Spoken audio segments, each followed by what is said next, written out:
Salve, salve, meus amigos, minhas amigas do esporte, estamos de volta. É o nosso encontro de todos os fins de semana. É o encontro do esporte, 28 anos no ar, fazendo o melhor pelo esporte amador, dando força para o futebol profissional. Mais um programa itinerante, hoje, direto da Câmara Municipal de Vereadores de Porto Alegre. Um ato solene para comemorar os 20 anos da regulamentação da profissão de educação física. E aqui, nessa solenidade, a Federação Internacional de Educação Física, a FIEP, vai entregar o troféu Professor Carlos Alberto Garcia a 20 profissionais que se destacaram ao longo das suas carreiras. Está comigo aqui o delegado da FIEP, professor Everton Deixes. Nós vamos fazer um intervalo, voltamos em seguida para fazer um papo com ele sobre esse ato, para engrandecer cada vez mais essa profissão. Já voltamos.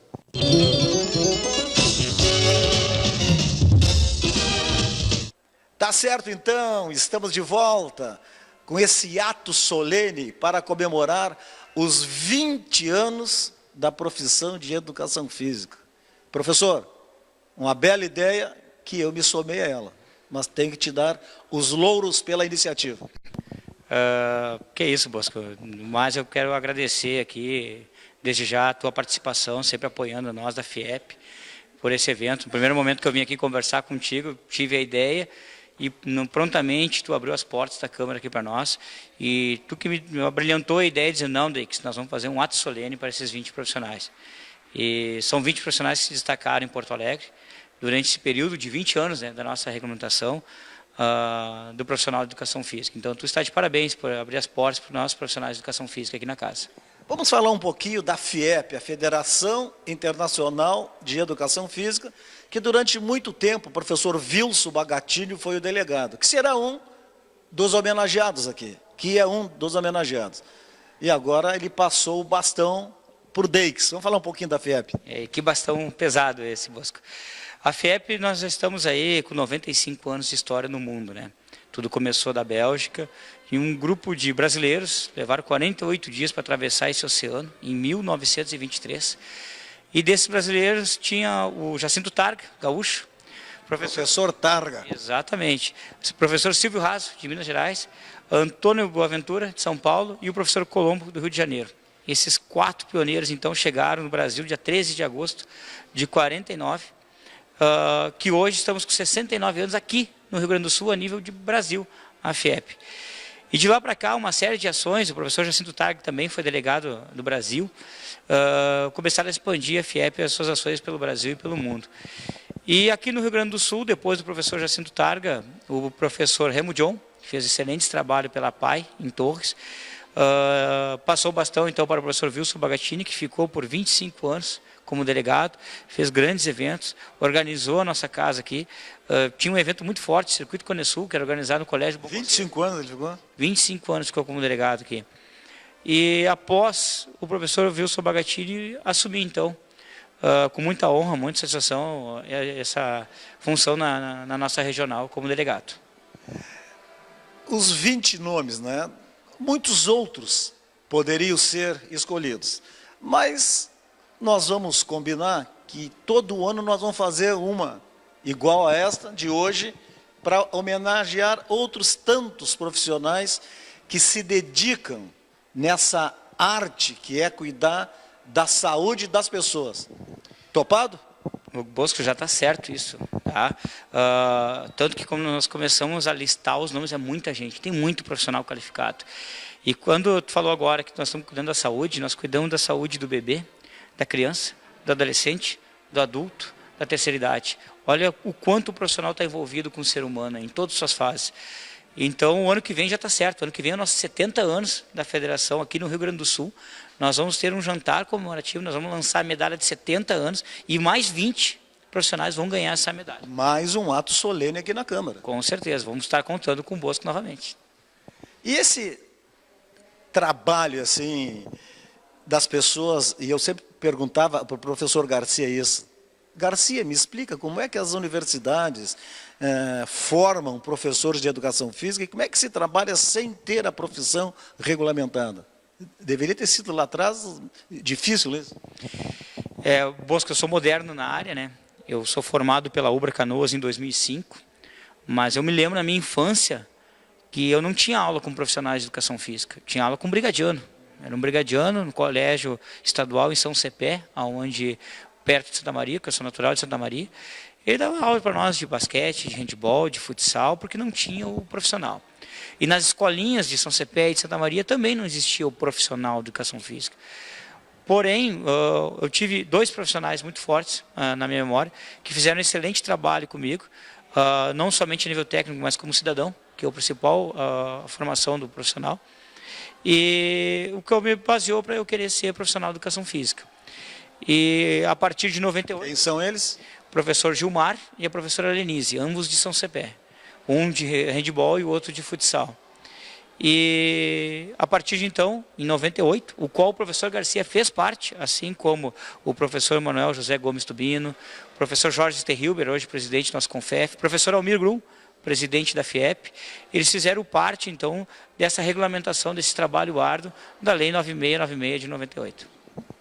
Quanto tempo aí? Tem quanto? Tem 5?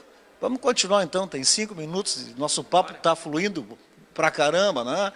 E eu vejo aqui, vai ser homenageado, está chegando, o Roger Machado, técnico do Grêmio, do Palmeiras, do Atlético Mineiro. E por que eu falo no Roger Machado?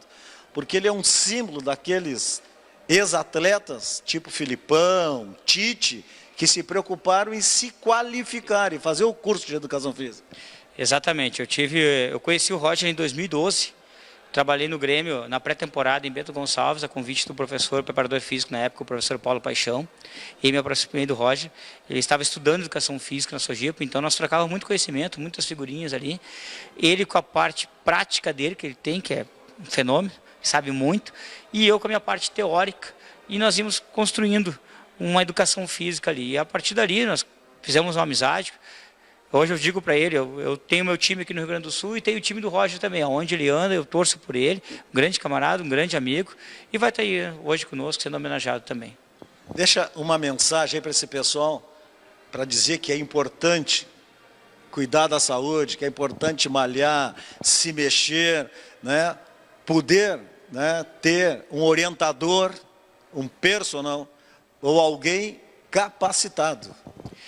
Bosco, eu sempre digo para as pessoas que a saúde é o bem mais caro que nós temos.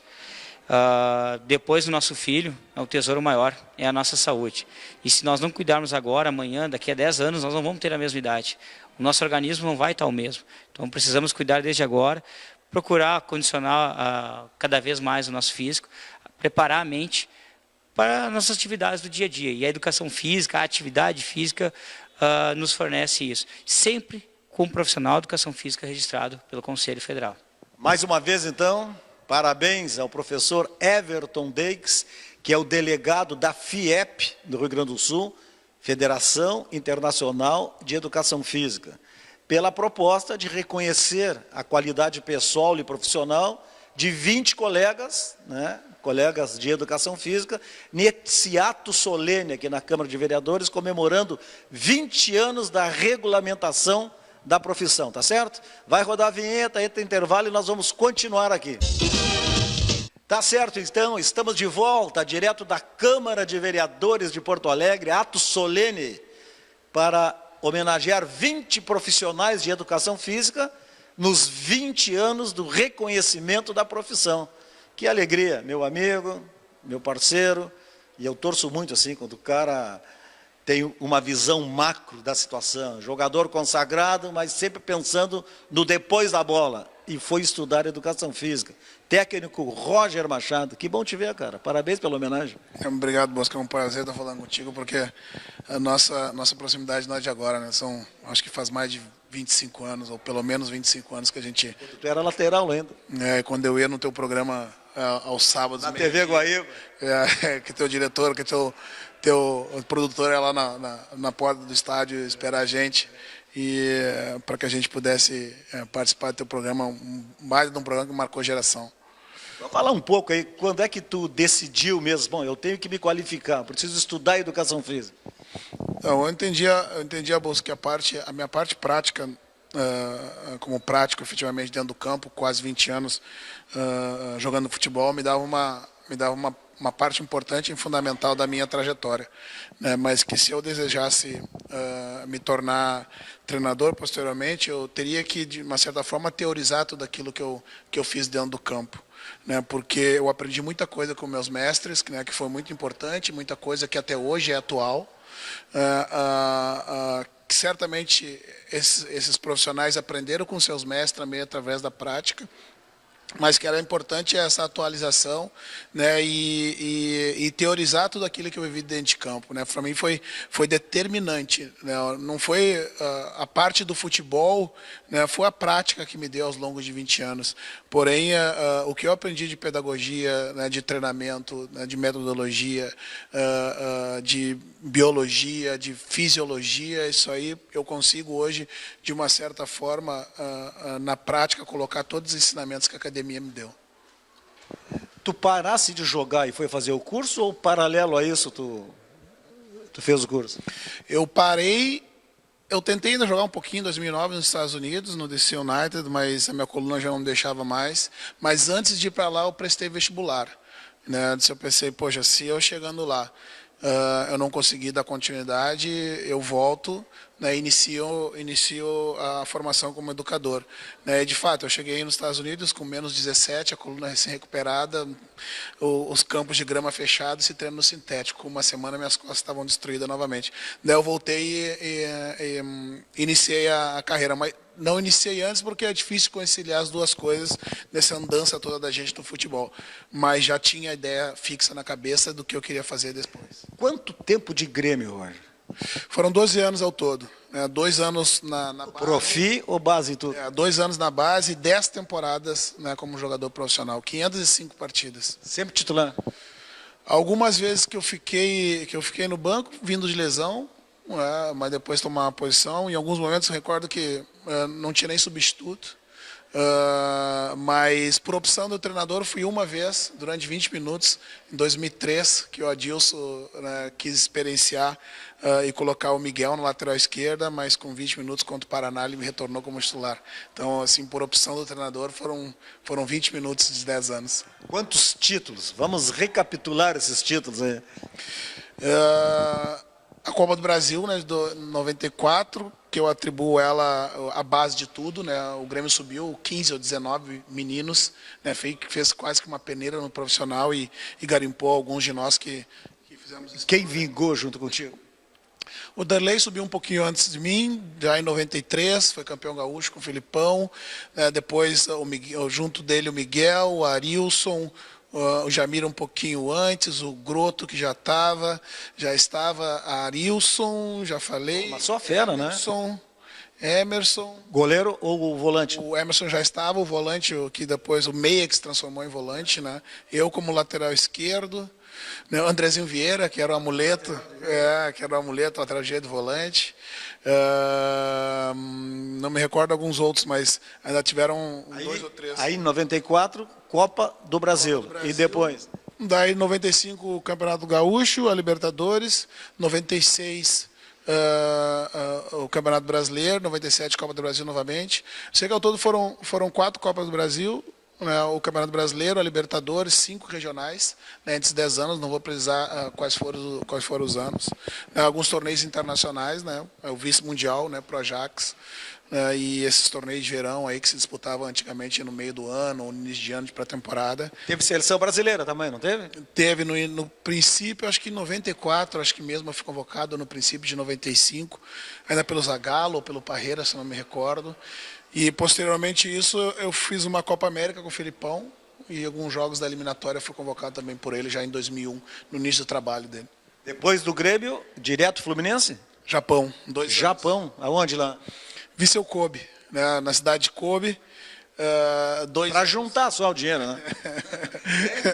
Era para ali eu lembro que a época quando eu saí do Grêmio, Bosco, eu disse não, agora está na hora de eu deixar de ganhar a mesada do pai, né, e sair de casa. O Dunga conta uma história maravilhosa, que foi jogar no Japão, e o Dunga, Bosco, lá eles são sérios, Bosco. Faziam a barreira e eu queria, vamos, e eles, não puede.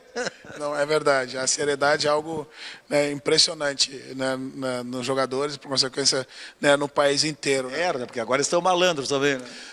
Aprendem um pouco, né, do esporte, mas de um modo geral a cultura é bastante séria. Né? Eu divido a minha vida antes e depois do Japão. Por que isso? Do ponto de vista de aprendizado com relação à vida, né, de como exatamente isso que você estava falando, né, da correção, da cultura, né, do ideal do coletivo, né, que se tem muito forte no povo japonês, na organização. A gente sai do Brasil, né, com a malandragem, com o jeitinho da cultura, né, do povo brasileiro, né, e quando você chega lá se depara com essa diferença, né, cultural tão grande. Você se adapta, demora um pouco, se adapta e acaba admirando para sempre e marcando a vida da gente. Foram 2 anos inesquecíveis. Do ponto de vista cultural e do ponto de vista profissional também, porque a gente chega lá e imagina que vai jogar e passar por cima de todo mundo, porque você é brasileiro e joga num país de uma cultura que não é referência com relação ao futebol no mundo. E eu me recordo que com 3 meses eu cheguei para o meu intérprete e eu disse, eu vou voltar para o Brasil, se eu não estou conseguindo jogar aqui. Ele disse, é muito rápido. Né? Eu driblo um jogador, quando eu acho que está vindo outro, não é o mesmo que deu a volta e está na minha frente de novo para me driblar. E ele me disse, calma, tu vai se adaptar. Né? O refinamento técnico do japonês, ele não é... Hoje o jogador é muito hábil também, né? Mas os fundamentos técnicos do jogo, todos eles tinham. Né? Um zagueiro, por exemplo, levantava a cabeça a 40 metros de distância e ameaçava engatilhar um lançamento para minhas costas.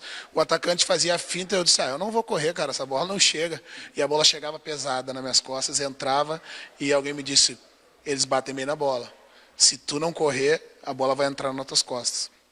E aí, então, como eu disse, foi um aprendizado cultural e dentro do campo.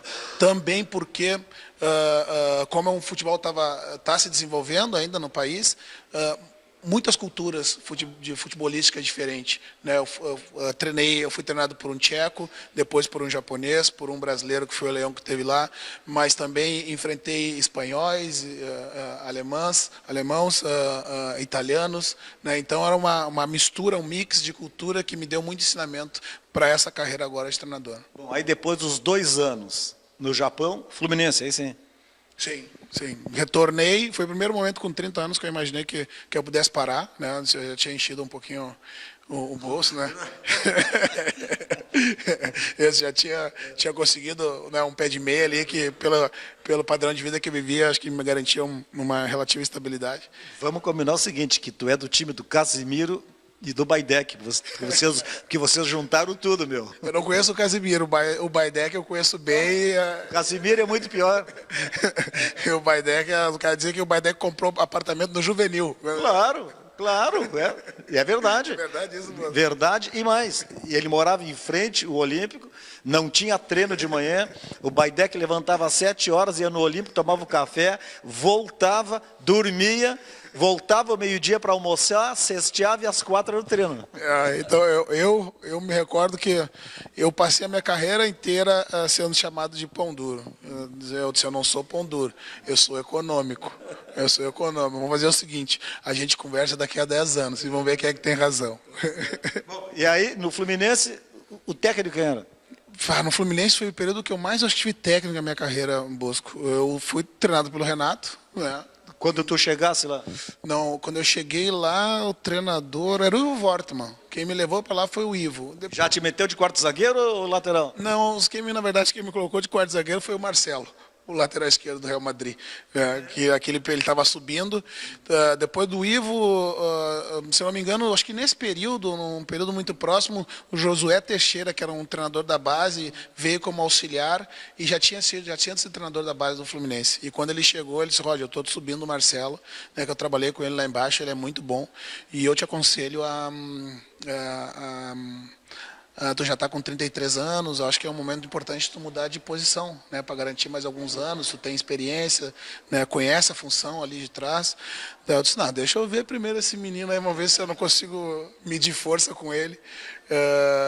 Quando eu vi o Marcelo jogar, eu disse, bom, Eu acho que é melhor eu... Vou para quarto zagueiro, fazer a cobertura para ele. Exatamente. Eu acho que é melhor eu me resguardar aqui de quarto zagueiro, ainda mais que estava chegando também num clube um outro rapaz vindo da Rússia, Portugal, que era o Thiago Silva, né? Então, assim, deixa eu me esconder aqui no meio desses dois, que aqui eu não vou passar aperto. E aí ficasse quantas temporadas lá? 3 anos, 3 temporadas, 2006, 2007, 2008. Né, e o título, o vice da Libertadores 2008, né, que nós perdemos para a LDU, que o treinador era o Renato. E o título da Copa do Brasil em 2007, que eu fiz o gol da final, né, que é a imagem... Fizesse o único gol da carreira do Roger. É o último não. É o último não. O único não. Não, o único não. Minha carreira tem 28 belos gols, Bosco. 28? Foi de pé direito ainda, gol de pé direito, né? Joguei a final, o Luiz Alberto machucou, né? E aos 3 minutos de jogo a gente fez o gol que nos daria a vitória, né? Com 3 minutos tu tira a vantagem, eu me recordo, Bosco, tu não sabia se tu defendia ou se tu atacava, né? Porque o gol... Fez o gol com 3 minutos, mas o Felipe Melo conseguiu ser expulso com 3 minutos também. Então 90 minutos é muito tempo. 90 minutos é o jogo inteiro, tirando os acréscimos ainda. Eu lembro que eu não sabia se a gente procurava o gol para fazer o segundo, se a gente resguardava a vantagem que a gente tinha construído. Né? Mas no final a gente comemorou um título. Fazia 23 anos ou 24 anos. E ali encerrasse, depois dos 3 anos ou não? 2008 foi daí que eu tentei, quando eu comecei falando, que eu tentei jogar nos Estados Unidos. E não comecei, e volto para o princípio para me tornar começar a faculdade de Educação Física. Bom, aí encerrasse o curso e fosse treinar qual time? Qual foi a tua primeira experiência? Não, na metade do curso, eu entrei no Grêmio como auxiliar. O clube estava procurando o César Dias, né, que era diretor à época, hoje que a gente trabalha com comunicação também. Comentarista da Band. É, um grande amigo, uma excelente pessoa. Me chamou querendo que eu trabalhasse no clube, né, perguntando se eu tinha interesse, né, e o que eu queria fazer, porque eu, junto com a faculdade, eu também fazia um curso de gestão. Um dos primeiros cursos foi feito dentro do Internacional, né, eu fiz 1 ano e pouco de gestão ali dentro. E então a publicidade disso deu a entender que talvez eu também quisesse ir para a área de gestão, né? Mas eu disse, César, eu quero campo, né? E de preferência, sem querer exigir, obviamente, que eu possa me colocar numa posição que obrigatoriamente eu quero concluir a faculdade de Educação Física. Né? Essa é a minha única exigência, né? Que eu não precise estar viajando tanto, né? E possa também concluir. Daí eu fiquei auxiliar da casa durante 11, 12 e 13 no clube. Com quem? Renato, novamente, acho que 2 ciclos do Renato. O Celso Rotti, Caio Júnior, Julinho Camargo, Vanderlei, né, que foi um cara que me ensinou muito também, como todos os outros, mas ele de uma certa forma me colocou embaixo do braço e é muito bacana a atitude dele, né, de muitas vezes depois de um jogo me chamar e dizer, eu fiz isso. Por que tu acha que eu fiz isso? O que tu faria? Né? Tu faria alguma coisa diferente? Você pode falar, não precisa ter receio, eu quero que tu aprenda. Né? E foram 5 ou 6 profissionais, né? Cada um de histórias e vida diferente, e capacidades muitas e estilo diferente. Né? Eu contei esses dias, foi ao longo de 17 anos, exatamente como profissional, foram 33 treinadores, né, que eu tive a oportunidade de trabalhar. E aí vem aquela história, peguei um pouquinho de cada um, ou daqui a pouco tu vai dizer, tem 3 ou 4 que me inspiraram mais. Não, é que na verdade a gente aprende com todos, né, Bosco? Com uns como se fazer, outros com não fazer. Vem cá, o que acontece naquele cafofo ali, cara? Tem aquele cafofo que eu falo, é o vestiário. Tudo se resolve ali, né? Agora, atualmente, muito a gente vê algumas coisas, né, de deixarem visualizar, e algumas gravações de vestiário. Aquela parte íntima ali, eu acho que ainda ela deve ser preservada como a parte mais folclórica do esporte, né, porque é ali onde de fato as coisas se resolvem. Né, há muita coisa no imaginário, né, do torcedor, né, de como as coisas são conduzidas ali dentro, mas ali é o cerne do esporte. Tu sabe que naquelas festas, né, dos grandes ídolos que eu fiz durante 24 anos, uma vez eu disse para o Filipão e para o Parreira junto, treinador é tudo igual. E ele disse, como que treinador é tudo igual? Claro, zagueiro não marca em linha, Os laterais não apoiam o mesmo tempo sem a bola. O 5 pega o 8, o 9 desce um pouquinho. E ele para mim assim, mas a diferença agora é quem manda no vestiário, quem tem o grupo na mão. Não é totalmente isso, mas o grupo na mão é uma vantagem, né? Eu costumo dizer que dentro do campo, né, no dia a dia, se a gente sabe o que está fazendo, a gente ajuda em 30%. Se a gente não souber, a gente atrapalha em 50%.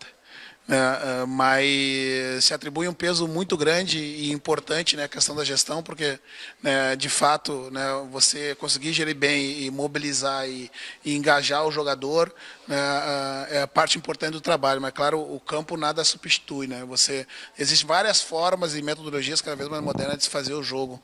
Né, e o campo, assim como antes, agora também tem uma importância muito grande, como a gestão, né, de pessoas. Né, nós trabalhamos com pessoas, e pessoas de um grupo com características de personalidades heterogêneas. Isso aí, tu pega um grupo lá com 20 jogadores, 25, cada um diferente do outro, cada um com um problema, cada um com um tipo de personalidade, cada um com um gênio difícil. Como é que é isso aí? É um trabalho individualizado? Chama na sala, dá um xixi em grupo? Como é que faz isso? Depende, né? Existem alguns tipos diferentes de gestão, né? Personalidade. A gente tem, muitas vezes, no esporte, né, se entende, né, que para exercer cargos de liderança, outro precisa ser sanguíneo ou colérico, né, e a bem da verdade, você precisa ter a habilidade para gerir pessoas, né, pessoas que, além de atletas, são indivíduos e seres humanos da integralidade, né, que não chegam muitas vezes com seus problemas, tiram a mochila dos problemas, deixam no armário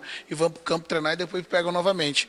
Né, para mim, a base de uma gestão é você ser coerente e ser ético e respeitoso com o atleta. Né, entender que muitas vezes as coisas não acontecem dentro do campo, não apenas, né, entendendo que há má vontade ou indisposição, ou que o jogador está fazendo o corpo mole para derrubar o treinador. Né, é preciso entender que há uma adversidade do outro lado e ele precisa ser municiado de informação. E, de fato, quando é necessário, né, você ser um pouco mais forte, um pouco mais incisivo numa cobrança, você tem que ser. Né, porque hoje, ainda mais hoje, né, Bosco, com a questão da mídia social, a cobrança excessiva em cima do atleta, a exposição excessiva, é importante você conduzir bem esse processo, saber blindar o atleta, saber responsabilizá-lo na medida do possível, compartilhar a responsabilidade e a construção do trabalho também. Esse campeonato brasileiro aí, muito equilibrado, né? Tu tens alguma projeção? O que tu consegue enxergar no horizonte ali? São Paulo, Flamengo, Inter, Grêmio, Cruzeiro? Eu vou te dizer, Bosco, que assim, depois da 14ª rodada, que foi a rodada que eu saí, eu não vi mais nada. É mesmo? Não vi mais um jogo, né, completo. Né, vi apenas os gols. Né, eu costumo... Mas por que isso? Porque durante o ano inteiro e durante todos os dias, esse tempo nós calculamos, quando estava jogando, em média, a gente vê pelo menos 300 jogos no ano. Né?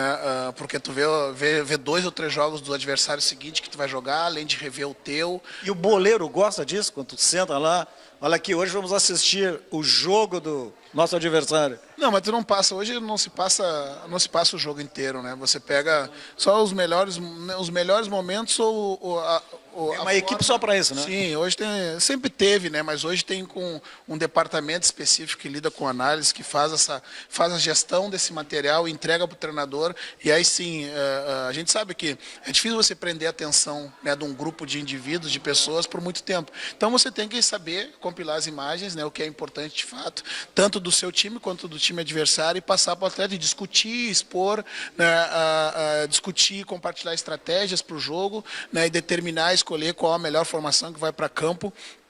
Mas, de modo geral, é sempre muito aceito pelo jogador. O jogador está muito mais profissional, Bosco, muito mais. Ele busca o profissionalismo porque ele entende, né, que se ele não for profissional o suficiente, vai ser passado por outro. Né? Hoje a competitividade é muito grande e o mercado está muito inchado, tem muitos profissionais à disposição, ele sabe que tem que ocupar aquele espaço e permanecer. Bom, mesmo não vendo, então, depois da 14ª rodada, dá para fazer uma projeção aí ou não? A gente sempre costuma falar daqueles que estão na frente, né? A volta da Copa do Mundo e a parada da Copa do Mundo deu oportunidade para que ganhasse um fôlego e se pudesse trabalhar principalmente na questão física em função, né, do acúmulo de jogos que teria no final do ano. Aqueles que conseguiram aproveitar bem esse momento e trabalhar e ter essas opções à mão, levam vantagem. E aqueles que estão na frente, obviamente, né, que já tem essa vantagem construída, já tem o motivacional já para o seu lado, porque já está no segundo turno, iniciando, e aqueles que estão lá embaixo querem subir. Né? Os 3 ou 4 times que estão hoje brigando pelas primeiras colocações vão se alternar, né, e vão estar muito próximo. Antes das 3 rodadas finais do campeonato, eu não acredito que vai se decidir o campeão. Bom, para encerrar, eu vou revelar aqui o time dele. Você não pensa que ele é gremista, que é do Fluminense, ele não é? Ele é torcedor e fundador, sabe o que eu vou dizer, né? Do Auxiliadora do Monte Serrat, que joga no Parcão. Joga ainda ou não? Eu não sei como é que anda o time do Auxiliadora Futebol Clube. Te criasse ali, né? Me criei por ali, joguei muito. O pessoal falava da personalidade que eu tinha quando eu tinha iniciado a jogar. Quem jogava mesmo dizia que era o teu irmão Valtinho. Diz que o Valtinho que era o craque da família. De zagueiro, né? Zagueiro lateral esquerdo, ele era o craque e eu fui inteligente. Dizer que a minha personalidade foi forjada nos jogos da base, não é verdade. Foi jogado na Paquetá, na Copa Ajax, nos torneios no Parcão. Tu jogou a Copa Ajax com o Barcelos? Joguei, pô. Joguei a Copa Ajax, né? Joguei muito no Campo da Tuca, né? Em Viamão, passei a cidade inteira. E aí, nesses jogos, tu constrói todo o teu lastro que tu precisa. Quem é que te levou para o Grêmio, para a base? Quem me levou, eu era colega de um lateral direito que jogava no Grêmio, que era o Christian de Antagorda, que até hoje é um grande amigo meu. E a certo momento ele também ia ver os jogos, ele já não jogava porque ele já estava federado. E ele me disse: Roger, hoje a gente tem um lateral direito jogando lateral esquerda. Vamos lá fazer um teste. Eu fui e não saí mais. Quem era o olheiro lá? No Grêmio? Não, a que me chamou profissional foi o Zeca. O Zeca Rodrigues? O Zeca Sapo. Alô, Zeca Sapo, lateral do Palmeiras. Conhece? Pelo menos de lateral tu conhece. Ele fez uma competição pelo juvenil ou pelo júnior, porque nós tínhamos ficado sem treinador. E no retorno, depois ele me comentando, ele me disse que o Felipão chegou para ele e perguntou disse que ele teria que contratar um lateral esquerdo porque o Branco estava indo embora. Ele disse: não precisa lateral esquerdo, tem um neguinho lá, né? Neguinho de canela fina lá na base, busca ele que ele está machucado e traz ele para cá. Roger, prazerzão falar contigo. O Roger é um dos homenageados nesse evento da Federação Internacional de Educação Física, com o nosso ato solene aqui. Então, um grande abraço para vocês todos, mas vai rodar a vinheta, entra o intervalo e nós continuamos aqui, tá certo? Que o Roger vai atender as pessoas que estão aí e que gostam muito dele, porque é um grande cidadão, um grande técnico, um grande pai, eu sei disso, porque acompanhei essa carreira toda, tá bom? Voltamos em seguida.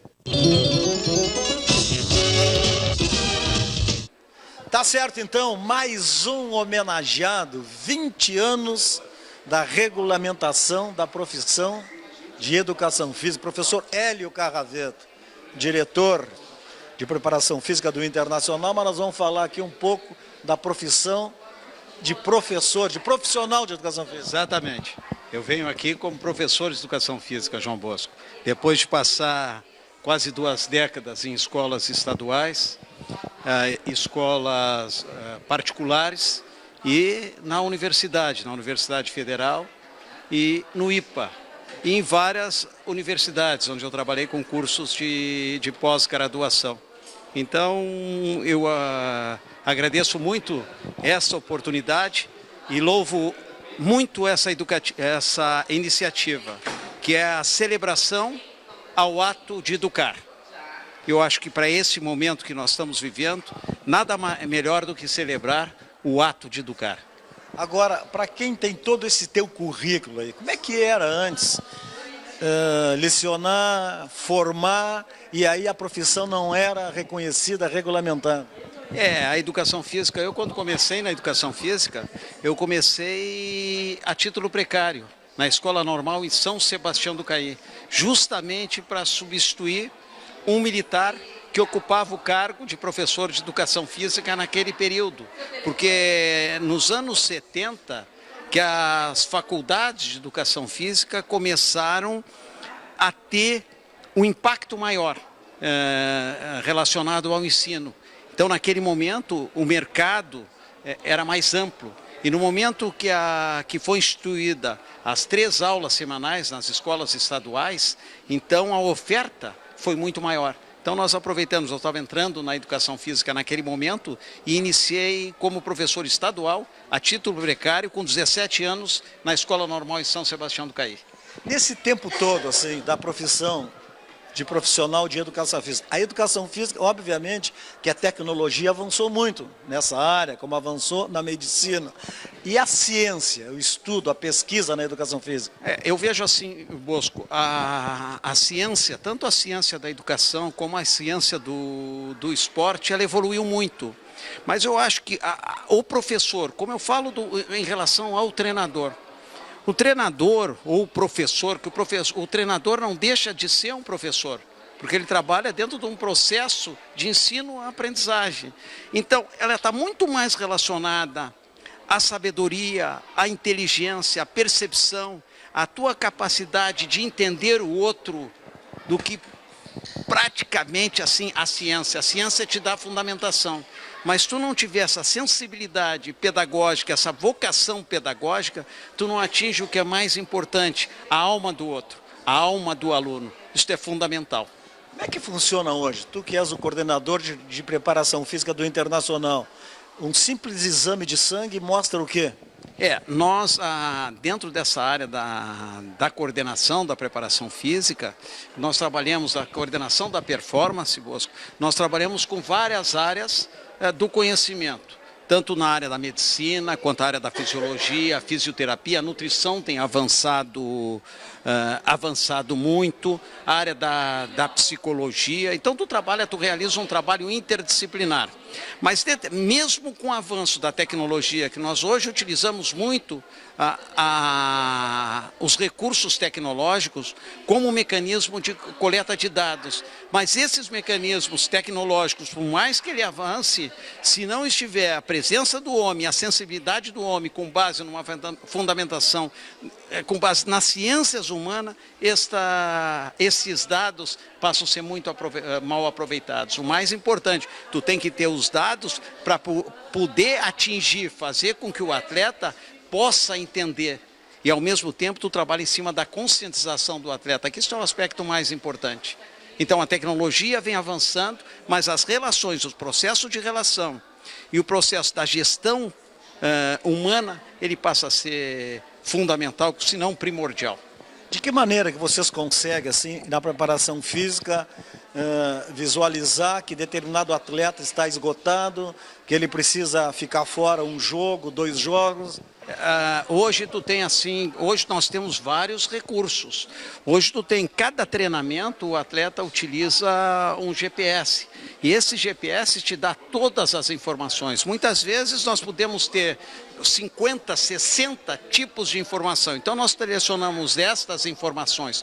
Com base nessas informações, tu tem uma avaliação daquele microciclo, daquela semana de treinamento, somada ao desempenho dele no jogo e com os mecanismos de avaliação pós-jogos, os mecanismos fisiológicos de avaliação, tu tem um dado em relação ao estado de treinamento ou estado de fadiga do atleta. Não faz muito tempo, né? A comissão técnica era o treinador, o preparador físico e olha lá, um auxiliar. Hoje o futebol não funciona mais sem uma equipe multidisciplinar completa? Não, hoje cada vez mais tu tem que aprender a trabalhar na equipe. Eu continuo salientando a importância do treinador, a liderança do treinador, a autonomia do treinador, ela passa a ser fundamental, porque é ele que escala. Mas ao mesmo tempo esse treinador ele tem que ter a sabedoria de saber trabalhar em equipe. Porque toda a equipe, ela colabora de uma forma decisiva em relação ao desempenho, à performance de uma equipe. O treinador, ele decide, por exemplo, nos dados, só que você passa, resultados de exames, gráficos, ou é uma reunião, Não. uma conversa? É uma reunião, tu tem os dados, aqueles dados tu tem as informações e de acordo com aquelas informações tu passa a comissão técnica e a comissão técnica, junto com o treinador, o seu assistente e o preparador físico, eles passam a conjugar, a verificar aquilo que é melhor, mas a decisão sempre é deles. E a decisão maior é do treinador. Então, muitas vezes, tu tem um atleta que ele não, naquele momento, ele não tem as melhores condições, está com um índice elevado de fadiga. Então, o treinador, muitas vezes, opta por aquele jogador para jogar 15, 20 minutos ou meio tempo, para não perder o padrão de jogo, o mecanismo de jogos, para depois colocar um outro jogador. Mas isso é uma decisão que compete ao treinador. Vamos voltar um pouco para a educação física. O mercado de trabalho, professor. Me entristece muito quando eu falo em termos de mercado de trabalho. Lamentavelmente, Bosco, nós não temos projetos dentro da área da educação física. Os projetos são muito pobres dentro da área da educação física. E, por outro lado, os nossos também, dentro da região, a política de desenvolvimento do esporte, ainda ela é muito acanhada, muito pobre, ela deveria ser mais agressiva. Hoje nós temos pesquisas que evidenciam a importância do esporte nos mais diferentes significados em relação à promoção da vida, à promoção da saúde, à prevenção de doença, à inserção social. Os postos de saúde deveriam ter um profissional de educação física. E quantos programas nós temos, quantos projetos nós temos na área de educação física? Agora eu vejo um espaço muito importante dentro da área da gestão do esporte. A gestão do esporte não precisa estar direcionada ao esporte de alto rendimento. Ela pode estar relacionada à gestão do esporte na educação, à gestão do esporte na saúde, à gestão do esporte em relação à inserção social. E a qualidade de vida, que hoje todo mundo busca isso, né? A promoção humana. Então tu tem muito espaço em relação a esta área. Professor Hélio Carraveta, professor mesmo, porque ele foi professor universitário, formado em educação física, pós-graduado, mestrado, escritor, e ele hoje um dos homenageados aqui, 20 anos da regulamentação da profissão profissional, professor de educação física, tá certo? Roda a vinheta que nós voltamos em seguida.